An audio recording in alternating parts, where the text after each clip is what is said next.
ഇതാണ് ഇന്നത്തെ നമ്മുടെ lunch. Boiled egg with pepper powder and salt.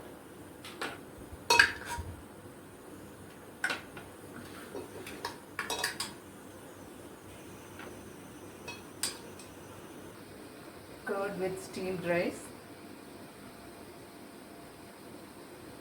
Just salt.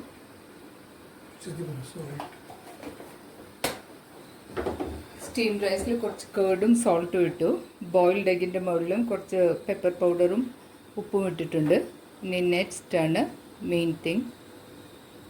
Next main item എന്ന് പറയുന്നത് ബോയിൽഡ് കാബേജ്. കാബേജ് ബോയിൽ ചെയ്ത് വേവിച്ചിരിക്കുന്നത്, കുറച്ച് ഗ്രീൻ ചില്ലി, കുറച്ച് പോർക്ക് ഫാറ്റ്,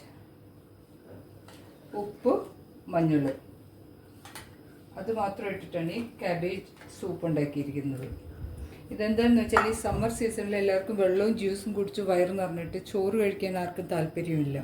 അതുകൊണ്ടാണ് ഇന്ന് ഇങ്ങനൊരു ബോയിൽഡ് ഐറ്റമാണ് ഇന്നത്തെ നമ്മളുടെ ലഞ്ച്.